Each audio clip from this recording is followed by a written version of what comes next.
Okay, so we're at the 100-yard mark. My Rock River Arms 20-inch Varmint bowl barrel. We got the reloads from the reloading live streamed event, and we're going to do a quick 6x5 and see what kind of accuracy we can get out of these reloads. I am shooting right past my camera down there. Faith in my reloading and shooting skills.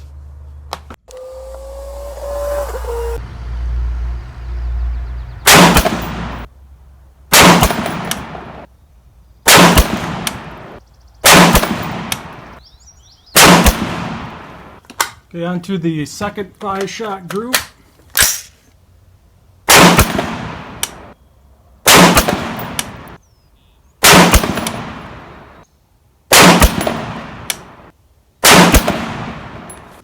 Okay, so third 5-shot group.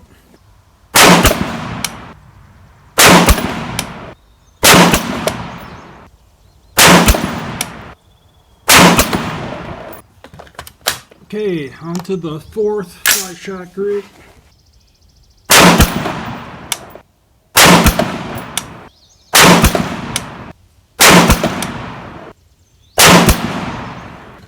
Okay, fifth 5-shot group.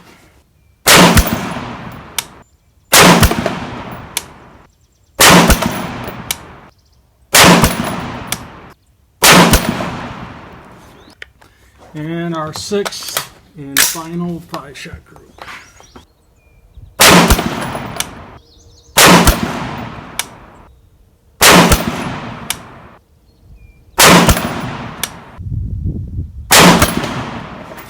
All right, let's go see how we did. So that looks pretty darn good. You know, this first 5-shot group, I might have shanked this one a little bit, but we're talking 4 holes right there, dead center. That is looking really good. So I'd say on this one, we're roughly about an inch. I'd say about a little less than an inch, 3/4, about an inch. And this one's smoking right here. We're talking about a roughly half minute of angle group there at 100 yards. And this last one is a little under an inch. So that is looking really consistent and really promising. So let's score this up just like magic.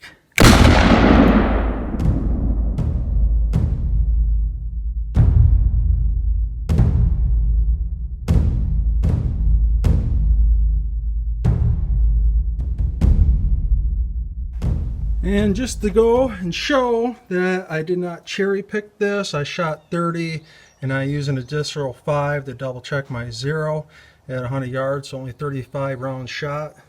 First 5 rounds for my 0, the other 30 on this piece of paper. And just to go to show, in regards to shooting your rifle, you got to shoot it consistently.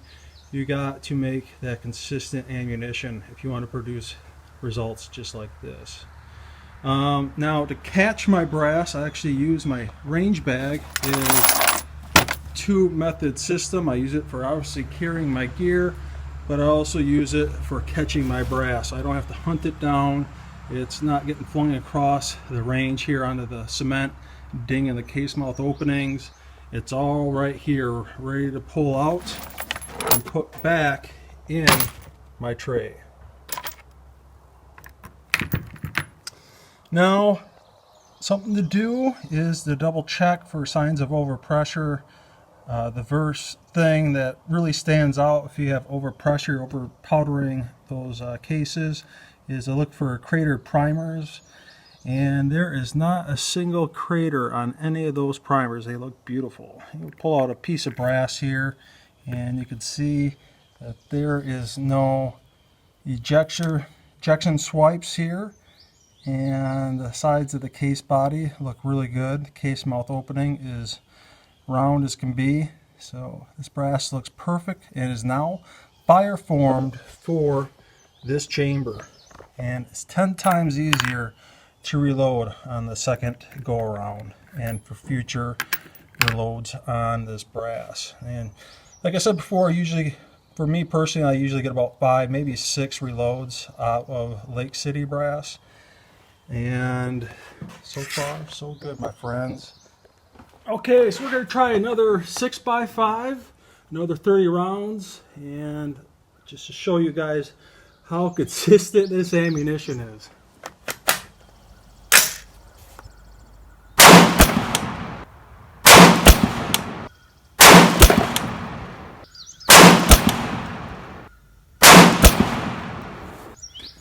On to the next 5-shot group.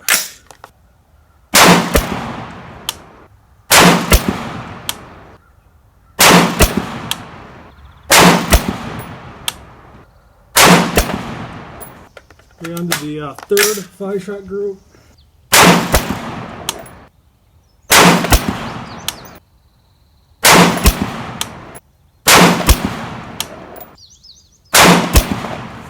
We're on to the fourth 5-shot group.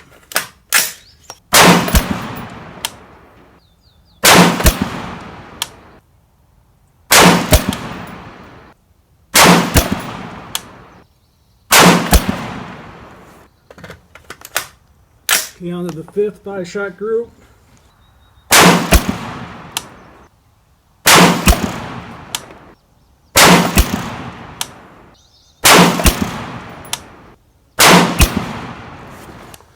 We are shooting these all the way through, no breaks between the 5-shot groups, straight in a row.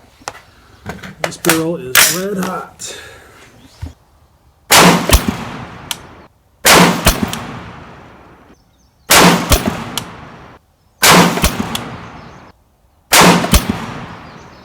Alright, that's it.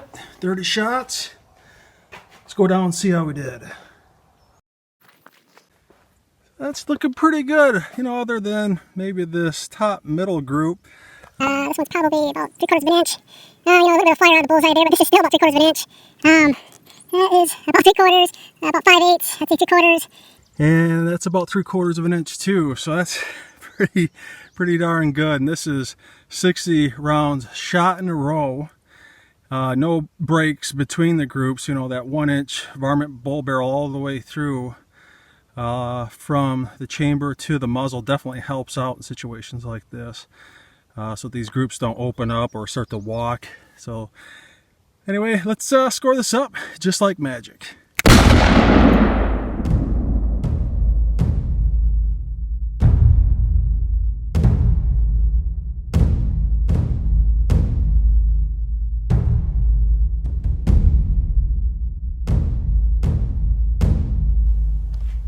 So just to prove to you guys, I'm not cherry picking here, and these were shot all in a row. I got the first 30 here for the first 6x5, another 30 here for the other 6x5, 60 total rounds, all shot in a row. I've yet to measure these, but most of these are sub MOA by far, especially like this one here. It's roughly, I'm guessing, about a half, maybe a little under half minute of angle group. I'll know better when I get back to the reloading room and can score this up with my electronics scoring software.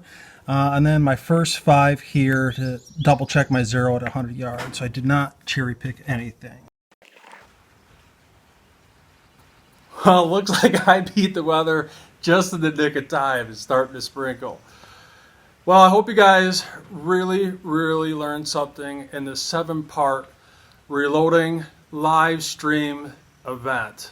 Especially finishing it up here in part 7 with 2 total 6x5s, 60 total rounds shot in a row, no rest between the 5-shot groups. I mean, we went all the way through. This barrel was red hot by the time I was done with the 60 total rounds and the 5 rounds I used to double check 0 at 100 yards. And I think we got some pretty impressive results here. I think maybe 1 or 2 groups are hovering right around 1 minute of angle, but most of these I would say are 3/4, maybe 5/8, and we got this one smoking hot group here, roughly a half minute of angle at 100 yards. And if you guys feel like you've learned something in the 7-part series, do me a favor by scratching my back. I'll keep on scratching yours by becoming a Patreon. Jump on my Patreon account. It helps you out more than you know. Or buy a t-shirt. Message me on Messenger, Facebook Messenger, through my Elfster's Rifles and Reloading page, or double check my smoking hot deals that I have listed on there. But even better, tell your friends and family that you learned something in here, and you want to spread that knowledge to not only your friends and family, but the next generation, and keep that knowledge of reloading and the push of the Second Amendment moving forward. And most important, you can help me out even better by not to forget to subscribe, like, and share, and I'll see you guys next time.